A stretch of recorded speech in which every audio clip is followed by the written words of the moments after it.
Today's lesson is straight and level. In this lesson, you will learn about the forces acting on an aircraft during straight and level, how to identify straight and level flight, and how to maintain straight and level at various airspeeds. The basic definition of straight and level flight is the aircraft wings are level with the horizon, the aircraft is in balance, the aircraft is not accelerating or decelerating, the aircraft is not climbing or descending. In summary, the aircraft is not experiencing any change in pitch, roll, yaw, or acceleration, and the aircraft is in equilibrium. This is also known as a constant state. Before we get into the principles of straight and level flight, we will now look at some of the basic science behind the physics of flight. A vector is a quantity that has both a direction and magnitude. Direction refers to the direction of an object, and magnitude refers to the distance or quantity of an object. In physics, vectors are displayed usually with a straight line and arrow. The arrow represents the direction, and the length of the line, the magnitude. An example might be an aircraft travelling at 100 knots and flying into a 20-knot headwind. If we use a vector, we will display a wind vector and an aircraft vector. The aircraft and wind vector arrow would be opposite each other, as the direction of the wind and the direction of the aircraft are exactly opposite. Immediately, we can visually see the direction of each force in relation to each other. The vector of the aircraft would be longer as the speed of the aircraft is 100 knots, and the wind is only 20 knots. In aviation, we can use vectors to solve navigation problems or use vectors to visually display the different forces acting on an aircraft. Let's now look at another typical example of vector addition and subtraction. Here we can see the cross-section of a wing. One vector is showing the drag acting on the wing, and the other vector is showing a lift force at right angles to the relative airflow. When we add the vectors together, we have the resultant force that is known as the total reaction force. Quantities we can use to measure with vectors are velocity, acceleration, momentum, force, lift, drag, thrust, and weight.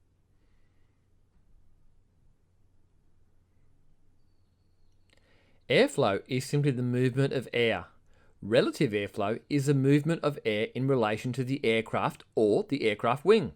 Just like water, air is a fluid, and the science that deals with fluids is known as fluid dynamics. In relation to aircraft, we call the study of how fluids or airflow interact with the aircraft aerodynamics. Isaac Newton was an English mathematician. He was born in 1643. He was also an astronomer, theologian, physicist, and author. He developed what is known as Newton's laws of motion. Newton's first law is the law of inertia. An object will remain at rest or remain in motion at a constant speed and direction unless acted on by a net external force. A good example of this is when you're in a car. If you brake suddenly, everything in the car that is not strapped down or wearing a seatbelt will appear to accelerate forward. Newton's second law states that the acceleration of an object depends on its mass and the force applied to it. Force equals mass times acceleration. An object's acceleration depends on the net force applied to the object and inversely on its mass. As we apply more force to an object, you increase its acceleration, and if the object's mass increases, then its acceleration decreases.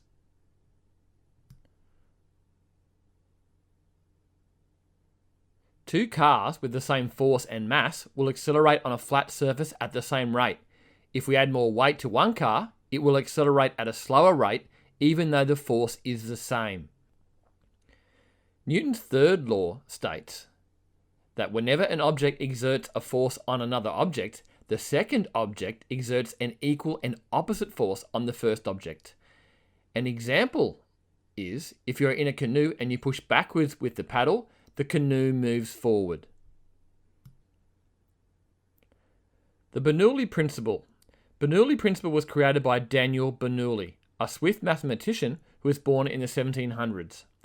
The Bernoulli principle states that an increase in the speed of a fluid occurs with a decrease in the static pressure of that fluid. This principle can be applied to numerous types of fluids, including air. The Coanda effect is a tendency for a fluid to stay attached and to follow a straight or curved surface. The effect is important when it comes to aircraft design. In particular, aircraft wings and how the airflow moves over the wing and exits the wing.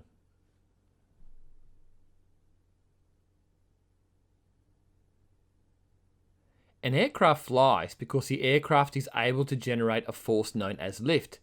This lift is generated by an aircraft wing, and the shape of the wing is known as an aerofoil.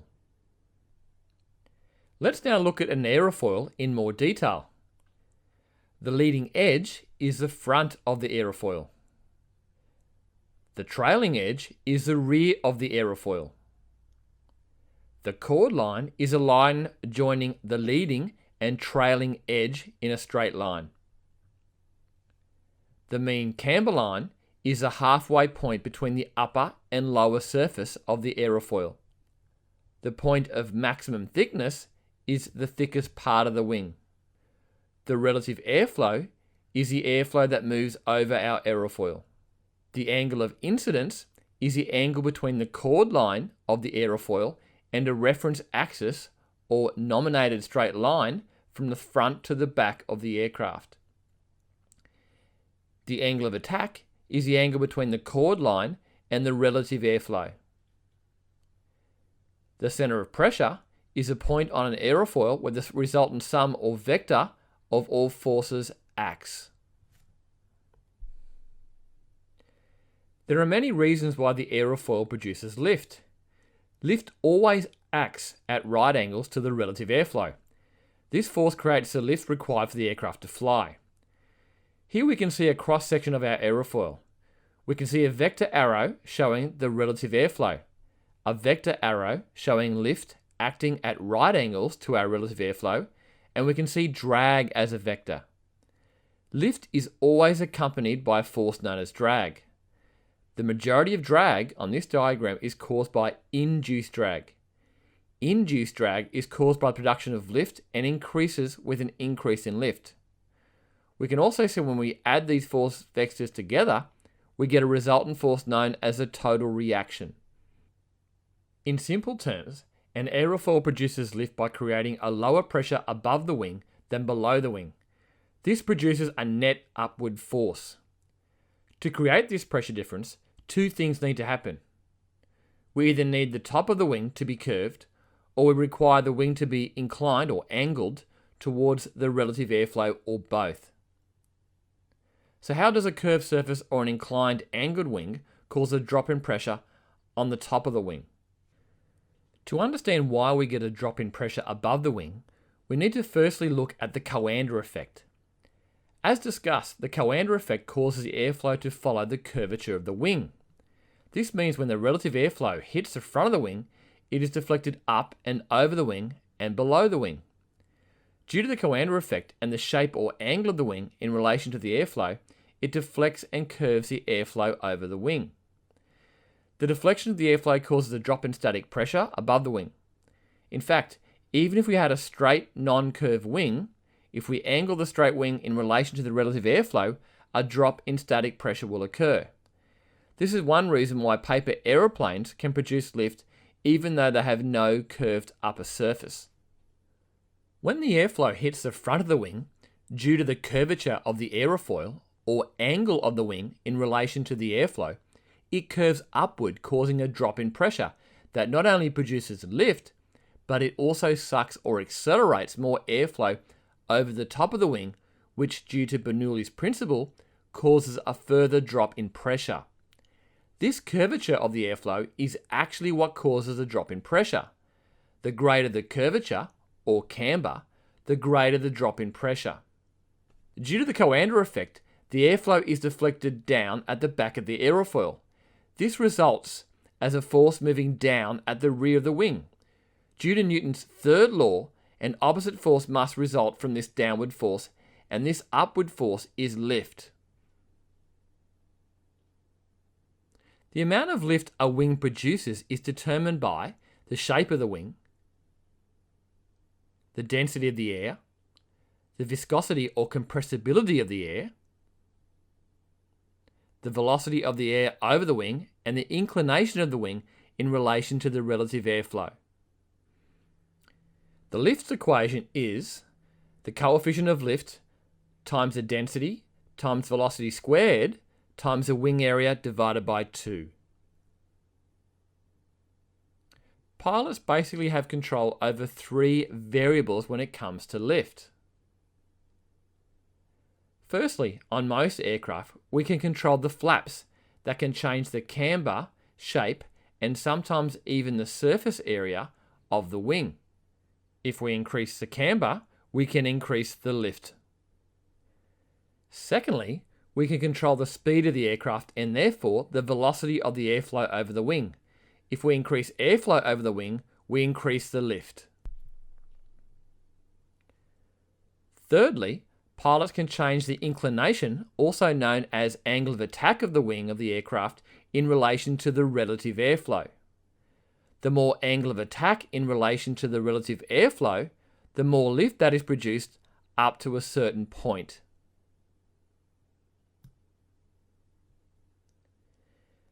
Let's now look at the different forces acting on the aircraft.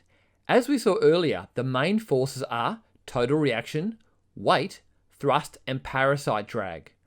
We resolve total reaction so that we can have easier forces to work with that are lift, weight, thrust, and total drag. All of these forces can be resolved visually through vectors. Lift is a resultant force of total reaction created by the wing that allows the aircraft to fly. Lift acts 90 degrees to the relative airflow. The forces of lift act through the center of pressure. Weight is a force caused by gravity on the aircraft. Weight opposes lift, and weight always acts towards the center of the earth through the center of gravity. The center of gravity is a point on the aircraft that if the aircraft was suspended by a strong enough chain at the center of gravity, the aircraft would balance perfectly through that point. Thrust is a force that moves the aircraft in the direction of travel. Thrust is produced on our aircraft by the propeller. Thrust acts along the shaft of the propeller. Thrust is created by converting the mechanical energy of the engine through the propeller. A propeller is basically a spinning aerofoil. Just like a wing, it produces lift but in a forward direction.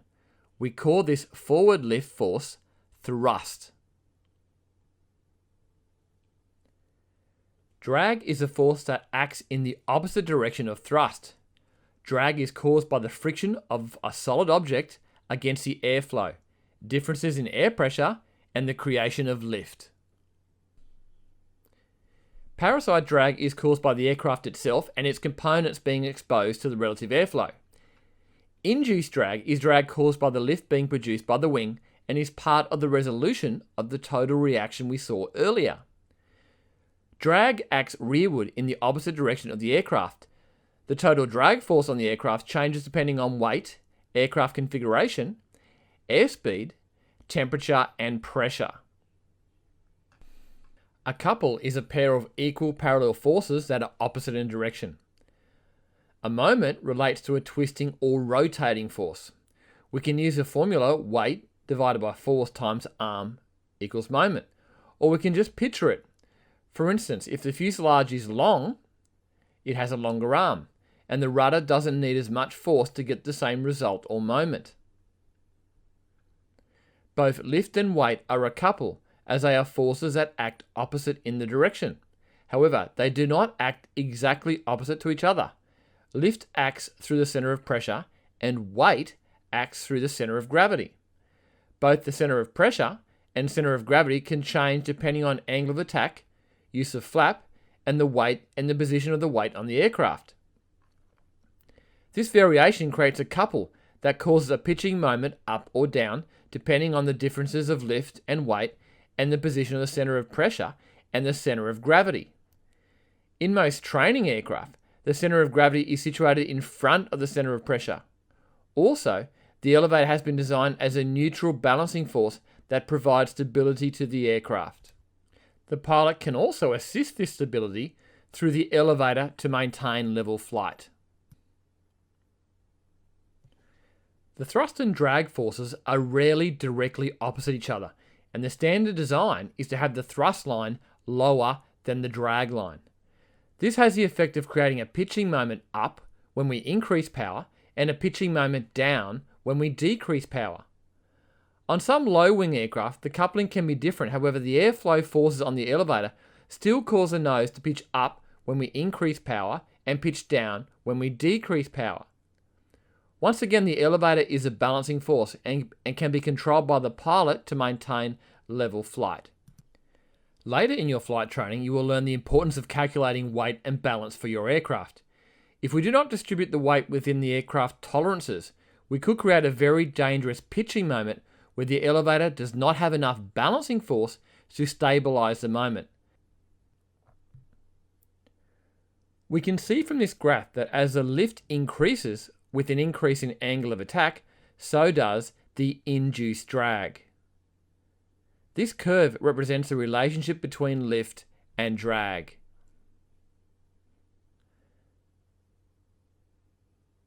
Most training aircraft are designed to have positive stability. This means that if the aircraft flight path is disturbed by some minor turbulence, the aircraft will want to return to its original state. For a good training platform, you want the aircraft reasonably stable but still have some ability to maneuver. In relation to aerodynamics and stability, we have two different types of stability. They are static stability and dynamic stability. There are three different types of static stability. They are negative, neutral, and positive static stability.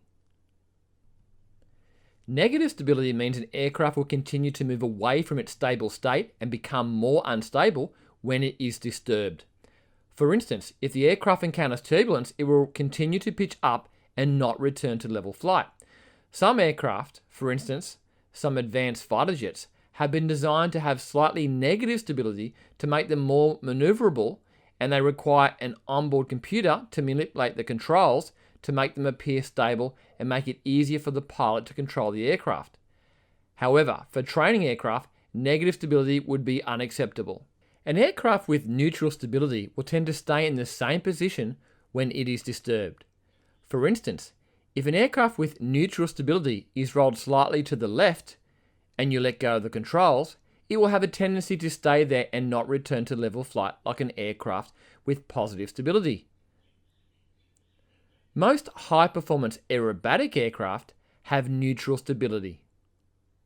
As stated before, an aircraft with positive stability will tend to return to its original attitude if the aircraft experiences an atmospheric disturbance. While static stability looks at what an aircraft does as soon as it is disturbed, dynamic stability looks at what happens to an aircraft once it has been disturbed over time. With dynamic stability, we also have negative, neutral, and positive stability. Let's now look at these in more detail. With negative dynamic stability, the aircraft will become more unstable over time. For instance, if you pitch the aircraft nose up and let go of the controls, the aircraft will eventually pitch nose down, then up, and then these oscillations will get worse over time. With dynamic neutral stability, the aircraft once displaced will continue the disturbance at a constant rate. For instance, if you pitch the nose up and let go of the controls, the aircraft will eventually pitch down, then pitch up again, and the oscillations will remain constant. They will not get better or worse, but remain constant. With positive dynamic stability, if the aircraft is disturbed, it will eventually return to its original state. For example, if you pitch the nose of the aircraft up and let go of the controls, it will eventually pitch down, then up again, and over time these oscillations will dampen out until the aircraft returns to its original state. For ease of learning to fly, we want a training aircraft to have positive, dynamic, and static stability.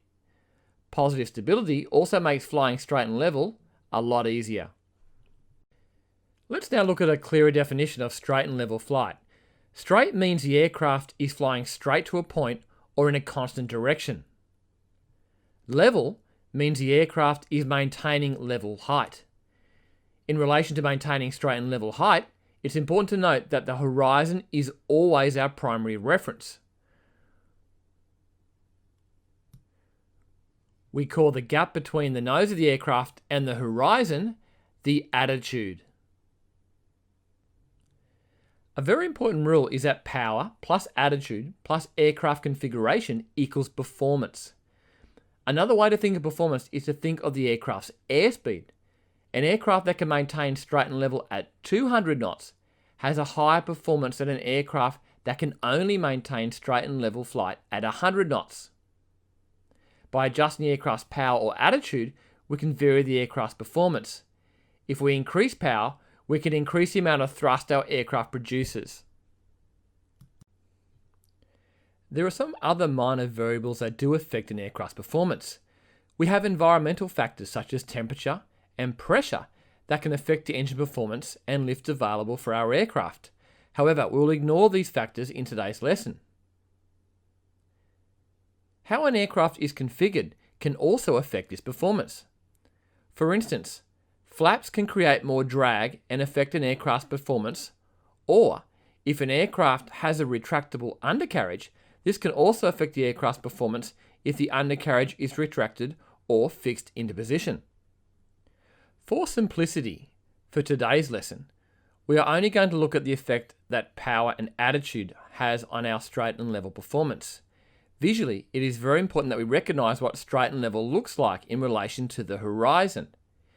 Here we have an example of what straight and level looks like. As we discussed, training aircraft have positive stability, and in smooth air, if the aircraft is trimmed correctly, the aircraft will want to remain in straight and level flight.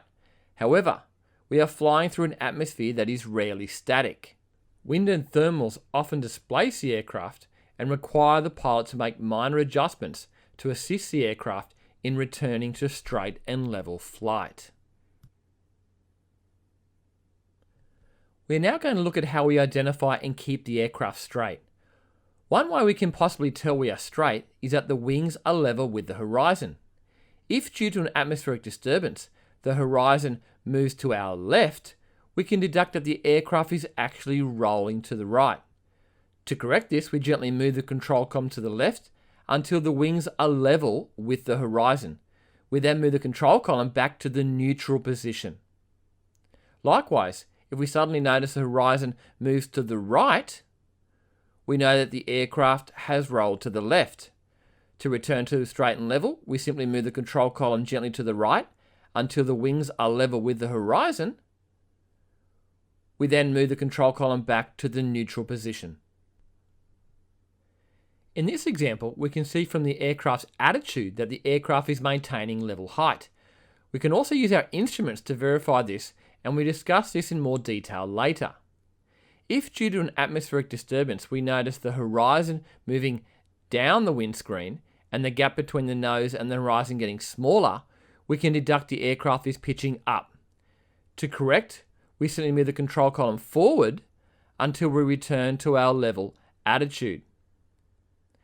If we notice that the horizon is now moving up the windscreen and the gap between the nose of the aircraft and the horizon is getting bigger, we can deduct that the aircraft is pitching down. To correct this and return to level flight, we simply move the control column rearward and pitch the nose up to our level attitude. When it comes to determining whether we are yawing and if we are in balance, this is often very hard to do visually by using the horizon. To maintain balance, we will normally use our slip indicator, which we will discuss later. At times, we may want to use flap while maintaining straight and level flight. We know that the flaps are a lift generating device. When we select the flaps, we create more camber and this results in more lift. However, we also create more drag. Firstly, we create more induced drag when we create more lift. Secondly, we create more parasite drag when the flaps are exposed to the airflow. This total drag creates another pitching moment. Depending on your aircraft type, the initial use of flap can cause a pitching moment up or down. We need to anticipate this pitching moment when selecting flaps. We also need to ensure we use flaps below our maximum flap speed for your aircraft, also known as VFE. The increased drag means we'll also have to ensure we use enough power to ensure the aircraft can maintain a safe enough straight and level flight above the stall speed. The pilot will need to adjust the elevator, our balancing force, after selecting flap to ensure the aircraft remains level. While our eye should be focused on the horizon for the majority of the time to determine if we are maintaining straight and level flight, let's now look at how we can use the aircraft instruments to determine if we are straight and level. The main instruments we use for VFR flight are the airspeed indicator, the altimeter, the turn indicator, the vertical speed indicator, the compass, engine RPM, and the slip indicator. You may also have an artificial horizon, however, care must be taken not to use this instrument to replace the real horizon for visual pilots. To maintain straight, we can use a horizon and compass or a feature we are flying towards. To maintain level, we could use a horizon, the altimeter, the vertical speed indicator, or the airspeed indicator. To maintain balance, we use the slip indicator. It is very important we do not rely on these instruments to maintain straight and level. The horizon is always our primary reference. Let's now look at some examples of how we would use our instruments to assist in remaining straight and level. We can use the artificial horizon or compass in this example to determine if we are straight. In this example, we can see the artificial horizon moving to the left. We can determine we are rolling to the right, and we can correct by moving the control column to the left back to wings level. Also, if our compass or directional gyro is moving, this would also indicate we are banking and not flying straight. We can see now that the artificial horizon has changed to showing pitch up. We can also see both the altimeter and our vertical speed indicator showing we are climbing. We could use our airspeed indicator, in this example, the airspeed is slowing down, which would also be an indicator we are pitching up. To correct, we would simply move the control column forward to return to wings level. If the nose pitches down due to an atmospheric disturbance, we can see that the artificial horizon displays the nose pitching down. Our altimeter and vertical speed indicator confirm we are descending, and our airspeed indicator is showing the airspeed is increasing. To return to straight and level, we simply move the control column rearward until the aircraft returns to level. We can see now that our instruments that the altimeter is stable, the VSI is reading 0, and the airspeed indicator is stable. It is vital to maintain a good scan and don't focus too much on any one instrument. As stated, your eyes should be on the horizon for the majority of the time, then occasionally a quick scan at your instruments to verify you are maintaining straight and level flight. On most aircraft, the slip indicator is represented by a floating ball. If the ball is out to the right of the two center lines, we are out of balance and yawing to the left. To correct this, we simply apply pressure on the right rudder pedal to bring the ball back in between the two lines. If the slip indicator was showing the floating ball out to the left, it would mean we are out of balance and yawing to the right. To correct this, we simply apply pressure to the left rudder until the ball returns between the two lines. The slip indicator may be a floating ball in liquid or an electronic slip indicator. It is also very important before takeoff and part of the pre-flight checks that the correct local QNH is set on the altimeter. Local QNH is the actual sea level pressure at the aerodrome you are taking off from. This information can come from Terminal Area Forecast or an AAus, which is an Area Terminal Information Service. You can set the altimeter to the QFE, which is your aerodrome field elevation. It is important to set the correct QNH or QFE for accurate and safe flying. We will now discuss remaining level at various airspeeds. power plus attitude and aircraft configuration equals performance. For instance, to maintain strength level at a nominated performance or airspeed, we'll need to use a certain power setting with a level attitude. As a pilot, we want to be able to maintain level flight at different airspeeds. For instance, we may be doing circuits and we have to slow down if we are flying behind a slower aircraft or if air traffic control asked us to reduce speed. Let's firstly look at the forces that keep the aircraft straight and level. We know the four forces that act on an aircraft are lift, weight, drag, and thrust. If thrust equals our drag, we will maintain a constant velocity. If lift equals our weight, we'll be able to maintain a constant height. If our lift becomes less than our weight, we'll start to descend. If our lift becomes greater than our weight, we'll start to climb. Let's look at what happens when we want to remain level at a slower airspeed. We have discussed before the lift equation. However, as a pilot, we cannot control all the variables in relation to the lift equation. We can now look at a simplified lift formula for elements we can control in relation to straight and level flight. The basic formula is lift equals velocity times angle of attack. If we assume the aircraft is in cruise and maintaining level flight, we know that the lift equals the weight. When we slow the aircraft down, the amount of airflow over the wing reduces, therefore our lift will decrease. If our lift decreases and becomes less than our weight, we will descend. If we look at our basic lift formula, if we reduce the velocity, the only other variable we can change is to increase our angle of attack to maintain the same amount of lift. If we look at the reverse scenario, if we want to maintain level at a higher airspeed, this will effectively increase the airflow over the wing, and if we produce more lift than weight, then the aircraft will climb. In this scenario, we'll have to decrease the lift so we can then reduce our angle of attack or attitude to maintain the same lift versus weight. In the air, we effectively change our speed or aircraft performance by reducing or increasing our power or thrust. To maintain level flight, we then have to also change the aircraft's angle of attack, which is the same as changing the aircraft attitude. When slowing the aircraft down, we would reduce the power and adopt a higher attitude to maintain level flight.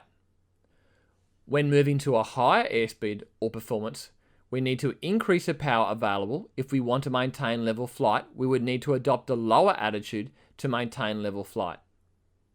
Going back to performance equals power plus attitude, if we want a lower performance, which is the same as saying a lower airspeed or slowing the aircraft down, then we need to change our power plus attitude.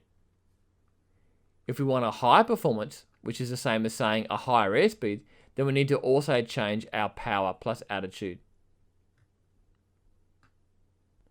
It is also important to note that whenever we change our attitude for level flight, we also must adjust our trim. We know our trim is designed to reduce the control column pressure. We do not fly the aircraft with trim. We simply adjust our attitude with the elevator and use trim to reduce the control column pressure. Remember, if you can feel the nose wanting to pitch down in level flight and the control column wanting to move forward, then you need to use up trim to reduce the control column pressure. If the control column wants to move rearward from level flight and the nose wants to pitch up, you will need to use down trim to reduce the control column pressure. There will be times we may want to use flaps during straight and level flight. For instance, we may want to slow the aircraft down behind a slower aircraft that is landing before us, and we want more lift at slower speeds. We do this by reducing our power and then adjusting our attitude to maintain level.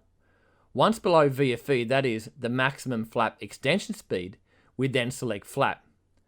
Knowing that by selecting flap we are creating a pitching moment, we can anticipate this, then adjust our attitude to maintain level. Once the aircraft is stable, we can trim the aircraft.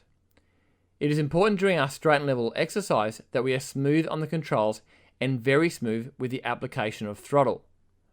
We will need to keep an eye on the engine RPM, and depending on your aircraft type, your instructor will advise what RPM setting to use for normal, high speed, and low speed cruise. We'll now look at the legal fuel requirements to conduct a 1-hour visual flight rules lesson. It is important we always have adequate fuel on board the aircraft. Many engine failures that have occurred in the past are due to insufficient fuel on board the aircraft. A typical flight, depending on the weather, may include taxi fuel, trip fuel, destination alternate fuel if required, holding fuel if required, possible contingency fuel, and any final reserve fuel and any additional fuel. For a standard local training flight in good VFR weather conditions, this would include the fuel required from engine start to shut down plus 30 minutes reserve. The fixed reserve must be intact when you shut the aircraft down after your flight.